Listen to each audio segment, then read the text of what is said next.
Good morning, afternoon, evening, whenever you find it most convenient to listen to not the Bonfire, not Hot Takes, not the Men in Red 97 podcast, but Quick Fire.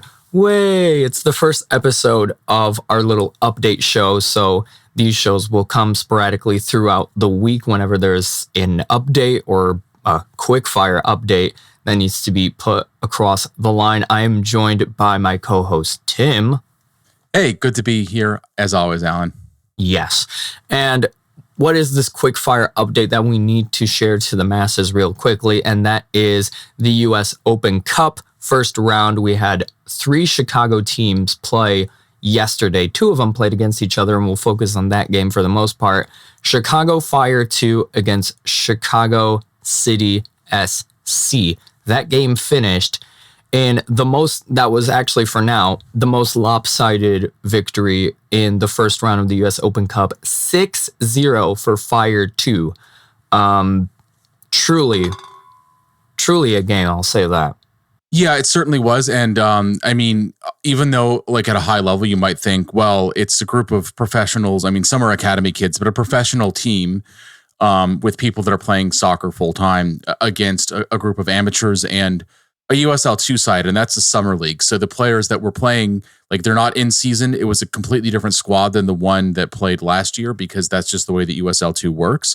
So you would think at a high level that the, Fire 2 would have a good chance. But the night before on Tuesday, March 19th, 3 MLS Next Pro teams faced amateur or semi-pro opponents, and all 3 of them ended up losing. So it did not seem like as much of a foregone conclusion just based on that coming into the match. Yeah, and also, if I remember when I was rewatching the highlights last night, the commentator said this was technically the first match for Chicago City SC. So, it's the first game of the season for them. So, Yeah, right. Their normal season will have, like I said, the normal season will have different players. It'll be a different squad. It's, USL2 is a league designed for like college athletes to be able to participate in like high level soccer over the summer when they're not like in school. So it's designed to preserve their NCAA eligibility, but those were not the players on the field. It was basically a different team. So that, obviously makes it a little bit harder to prepare for if you're Ludovic Talendier, the coach of Fire 2. But in the end, the result I think is, to be honest, like not entirely unexpected, just given a professional team versus an amateur team. Yeah. Just to give you how kind of lopsided it was, Chicago Fire 2 had 31 shots, 15 on target, in comparison to City's 5 shots, 2 on target. Like it was very much a one-sided affair. Although that's a little bit misleading, though. I think when you talk about it, if we want to start going through the match, or if you just want to say some more highlight figures, yeah. I mean, it started off. I think initially the first burst of the match was Chicago City's, sure. And they sort of got in on Spencer Ritchie, who played the first half in goal for Fire 2. They got in on his goal. They were not able to get a real chance away, and then on a counter a few minutes later, a Fire 2 player made a cross basically, kind of blindly into a scrum of, it was like, 18 bodies, it seemed, that were in that box. And it ended up off the foot of a Chicago City player for an own goal. So that was Alexander Labovich, who scored the first goal against his own team, unfortunately. Yeah. Now, having said that, it was going to go off somebody, and if it was going to go off somebody, there was a good chance it was going to get on the goal. So it's not like a one of those like terrible own goals where you're like, oh no, if he hadn't been exactly there, nothing would have happened. Just because like just that many bodies in on net, it's almost destined to happen. But yeah, Giovanni Granda, the 16-year-old player for Fire 2, was the guy that crossed it in and set up that what became an own goal. Mm-hmm. Yeah. Followed afterwards, there were a few yellow cards, 2 for City, 1 for Fire 2. Javier Casas, one of the first team players that featured for Fire 2, alongside Wyatt Omsberg, as well as Spencer Ritchie, who were in goal. All three of them came out at the beginning of the second half for other Fire 2 players. Yeah. And I mean, to be honest, not a lot happened other than those yellow cards through the middle part of that first half. It seemed like the Fire 2 had a majority of the possession. They weren't really getting fantastic chances. I mean, it's not like they were like peppering Chicago City with shots. Like, and to the extent that they were, a lot of them were kind of not ending on Fernandez's net, the Chicago City goaltender. So it did seem like it could honestly be anyone's game going into the second half. And then in first half stoppage time, Giovanni Granda again just had a shot from the center of the box, straight into the back of the net. Michael Nessie, who was another young player for Fire 2, assisted on that goal, and that put Chicago Fire up 2-0 on Chicago City going into the half, which really I think did sort of change the tone of the game. After that. It really did. Like you mentioned, the first part of the game was kind of anyone's game, and I at first worried. And I think some of the people in the quote-unquote supporter section, I say quote-unquote because technically there wasn't supposed to be a supporter section, but we kind of made it happen. We were like talking amongst ourselves like, oh, we're 2-0 up. We know what that means. But especially after the substitutions, we were also like, okay, what could happen now that our Fire first teamers are off, and instead we have a few other players such as Roman Blake, who came on for Javi Casas. We had Jalen Shannon coming in for Wyatt Omsberg, as well as Patrick Loss, who came in for Spencer Ritchie. Few minutes later, pretty much all of that was put to rest in what essentially was a really fun goal fest. Yeah. So it wasn't until the 65th minute that another goal happened, which was like, again, a little surprising that, the Fire 2 had a lot of pressure. They had most of the ball. They were getting shots. It's just that they didn't seem to be able to get shots actually on target. Yeah. A lot of the shots weren't also able to get just past Carlos Fernandez, the City goalkeeper. A lot of them were just pretty much straight at him and kind of easy saves. Yeah. Until David Pareba in the 65th minute managed to get a goal past him, putting the Fire 2 up 3-0. He's I believe he is 21 years old now. Chicago Fire. I believe it's his first year with Chicago Fire 2. Mm-hmm. He came over. He is currently on loan from Poland, from Stal Mielec. And yes, he is 21 years old. Although actually a Chicago native and an academy product of not the Fire, but another team in the Chicago area. Yes. So yeah, already an international traveler, already back in MLS Next Pro. So solid goal from him. Yeah, it was a little bit of a kerfuffle that was going on in front of the net.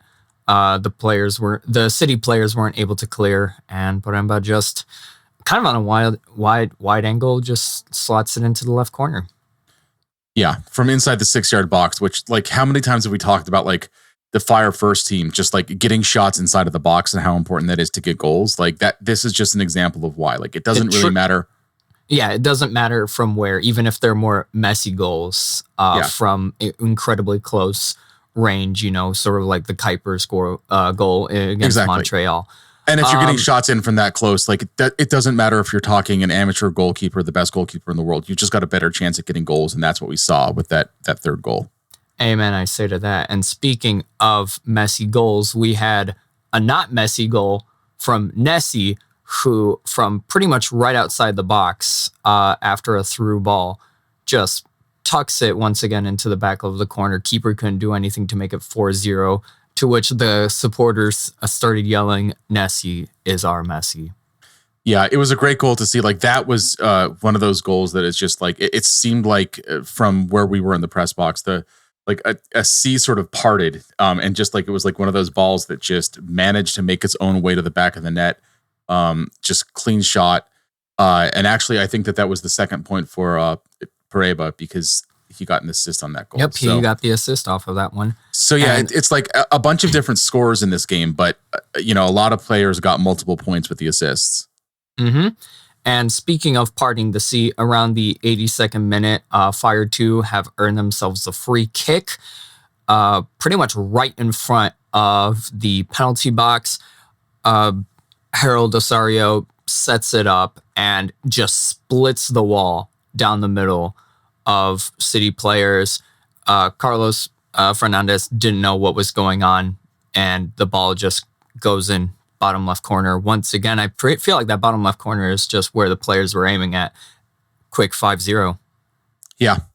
And that came after, I mean, it seemed like there was an absolute scrum in like the 82nd to 84th minute in front of the net. Like that's when it started to feel like for the first time, it was just, the dam had broken after especially that fourth goal, but like starting with the third goal. And it was just peppering shots at Chicago City's net. And they were at that point sitting completely back. I mean, they played with 6 players in the back through a lot of the game, but like it seemed like it was like 8 or 9 players defending, throughout like whatever was going on with the run of play for Chicago City at that point. Yep. And then you had around the 84th, 85th minute, there was once again ping pong action, a lot of goal line clearances from both the City defenders and goalkeeper. But Fire 2 were relentless. They kept up and they scored another simple, essentially tap in. This time it was in the bottom right corner to make it 6-0. At first, we were celebrating, it's 6-0, but then we saw the referee talking to the linesman. Carlos Fernandez went up to the linesman and he was arguing that should have been offside, should be disallowed. To which the supporters were just singing, "Get back and goal. Get back and goal. You're 6-0 down. You're 6-0 down. You're 6-0 down." And it was super funny. And even he thought it was funny because whenever City had a few last minute attempts towards the Fire 2 goal, he would sort of push back and we would just be saying, go back and goal. And he was laughing. So in the end, even though we were teasing him, he thought it was funny too. Yeah, it's good to have I mean, like that at that point, the outcome of the match wasn't really in any doubt whatsoever. So it's good to have a good sense of humor about it. I mean, they got to play an Open Cup game against a professional team, which, it is an accomplishment. And like, I mean, even if the scoreline wasn't really in doubt, they weren't like, there's things that I think that every member of Chicago City can be proud of with the way that they played, like holding a professional team to a single goal that came off an own goal from a mistake that could have easily gone a different way through almost the entire first half is like nothing to be really ashamed of. Truly. This game, as was advertised a lot by Men in Red ourselves, as well as some of the other groups, was free to attend, both in parking and attendance. You could literally just pull up to the lots at SeatGeek, just pull up. We even had a little bit of a tailgate. We talked a bit and we headed inside. All they did was they used their little wand, scan you, and then they gave you a ticket. You head on in. We sort of had our own supporter section as close to the corner to the Harlem end as we could. I know Sector Latino were sort of more on the south end and the other corner. So we had our two own little supporter sections. If you were watching the game, you probably saw us as well as heard us. I had my saxophone there, which was the first game I was able to actually play for that because, as mentioned in the last few episodes, I haven't been able to get to many games because of, personal and higher educational reasons. But yeah, no, it was a really fun game. And we ended up joking around that like my saxophone at times, especially when I just blast a really low note, just sounds like a goal horn. So we just made it a joke that every time that the Fire scored, I would just blast it 3 times and we all just started singing Chelsea Dagger. And we ended up doing that 7 times, 1 for each goal and 1 for the win. Yeah, that got a couple chuckles in the press box when we saw you guys doing it. Yeah. And yeah, we had a bunch of funny little moments like the ball flew over to about where we were sitting, and we just held the ball. And we were like, "We've got the ball, and of course the ball boy and the people on the sideline were like, "They give it back," and they threw it back, and we were like, "We've lost the ball," And then and then someone started yelling, "Give us our ball back, give us our ball back." And the ball boy was they laughed. They thought it was really funny. So overall, this was just a really, not only just because of the result, but this was a very much a really chill kind of atmosphere. And I really much encourage anyone who lives around SeatGeek, around Bridgeview, or just, wants to go out for a game to go to Fire 2 games, since they're free to attend, free to park. And it's a good time. And I feel like you can definitely use it to, just watch some soccer, chillax, turn off the world, turn on the game. And who knows, maybe in the future we could do more of these kind of matches where we just have like a little chill supporter section. Yeah. And I mean, on that note, I mean, the next chance to do it in an Open Cup game could be coming up fairly soon. As we're recording on Thursday, the date and time of the draw hasn't been announced. At this level, it's kind of too complicated with all the permutations of who wants to host, who doesn't, what the different regional combinations are and stuff like that for it to be televised as some of the later ones are. But the outcome should be announced, immediately after it happens. And that could happen as soon as Friday. So that's March 22nd, or it might happen next Monday, but I suspect it'll happen on Friday. And at that point, the Fire 2 will know their next opponent, the date, time, and location, whether they'll be hosting or away. The game either way will be played either April 2nd or 3rd, unless, those dates don't work for both teams, in which case they would go to an alternate date. But they try to keep matches regional. So far, teams that have advanced, like possible opponents for the for Fire 2 would include Forward Madison, either in Madison or at Bridgeview, which could be an exciting game. I feel like it could be a little mini away game if it ends up being in Madison. I've been meaning to go to Madison, and I even thought about going on Tuesday when they played, but I still was finishing up finals, so I wasn't able to. But I would love to go to a game in Madison. Yeah, no, everyone has said nothing but awesome things about that atmosphere. So that's one possibility. Another possibility, Michigan Stars are playing tonight in Pittsburgh. So that would be another local, like, Midwestern derby that could potentially happen. Obviously, Minnesota United, who beat Chicago House, would be another sort of Midwestern possibility. The other one that I think is kind of interesting, we don't really know exactly what the team would be composed of, but Des Moines Menace, who ended up winning against Nice Capo FC last night, deep in like on penalty kicks after extra time. And that team featured a number of like former MLS players, including Sasha Kleshtin. So now they were only there for that one game. They didn't make a commitment to sign up for future matches, so they may not be there in the next game. But that was a fun matchup to watch when I got home after the Fire 2 match. Yeah.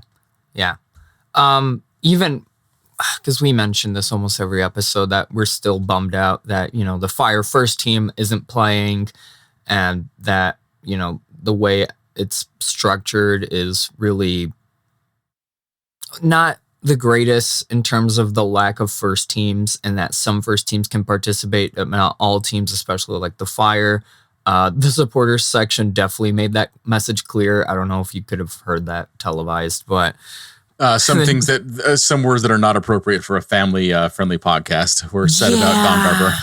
Yeah, we would say, and in between the little chants, I would say, like, he doesn't shower, he doesn't use deodorant, his mom tucks him into bed or something like that.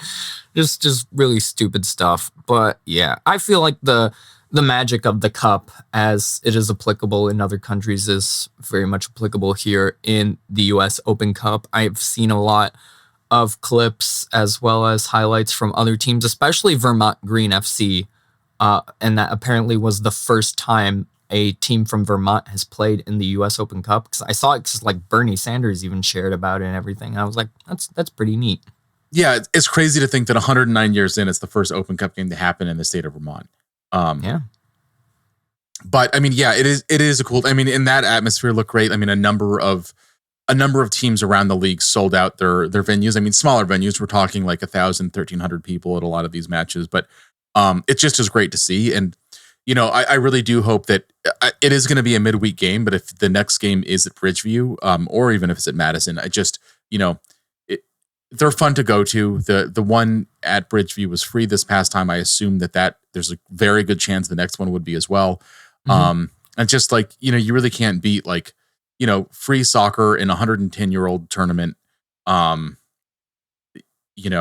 just getting to support people that really can use it a lot more, just given the size of the venue than when you're in a stadium that has 20,000 people in it. Yeah. And we've seen other cool moments as well, such as 2 MLS Next clubs being knocked out. Portland Timbers 2 were knocked out by a club called El Farolito, which is, if I'm correct, named after like a food. It's a burrito. It's a burrito. Yeah. It's like a local burrito chain in San Francisco. So yeah, it was like a burrito. Like it's not actually, they just named themselves after the burrito shop. It's not like every person that on the team was like an employee or anything like that. But yeah, so that they are one of 3 MLS Next Pro sides that ended up getting eliminated in the first round so far. Yeah, along with Austin FC too. Yes, they lost in penalties against Foro SC. Yes, and then Chattanooga Football Club, who moved from NISA last year to MLS Next Pro this season, are the 3rd team that didn't from MLS Next Pro that was eliminated. And every MLS Next Pro side that played on Wednesday ended up advancing, but as we're recording, a couple of teams still haven't played. NYCFC 2 are facing FC Motown, who have kind of been NYCFC's kryptonite in a way, so that could be an interesting match to watch. We also have Crown Legacy against South Carolina. Yes. And Crown Legacy are one of the teams that sort of like actually have like really good attendance at their matches. Carolina Core, who are another independent MLS Next Pro side, are playing an amateur team from Northern Virginia, and then Colorado Rapids 2 are playing Azteca FC. So yeah, well, you guys, when this comes out, you guys will almost certainly know the results. We don't yet because you're living in the future. So yeah, enjoy we're that. Extremely jealous of you guys knowing everything, but we'll catch up as well. I mean, just listening to all these cool names, including like Crown Legacy, it just makes me wish that MLS Next Pro teams could have more unique names rather than B or 2. Yeah, Crown Legacy. So Crown Legacy was allowed to have to keep their name. I mean, there's a number of others that have as well. Nashville's in MLS Next Pro affiliate does. So maybe that's shifting a little bit. I don't mind the Fire 2 name and branding. And like last night was the first time in history that Fire 2 have ever worn red jerseys, which was kind of cool to see.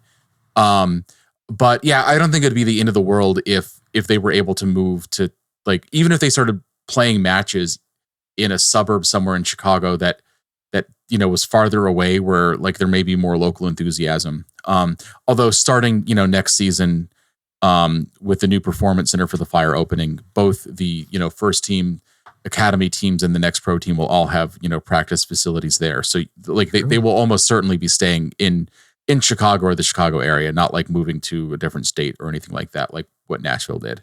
True that. And they won't be using Mount Bridgeview as much as anymore, I guess. No, but Mount Bridgeview will always live in our hearts, and presumably they'll still use it for matches like this for the foreseeable future. Or like the teams that are still at Bridgeview, such as the Red Stars and the Hounds. Yeah.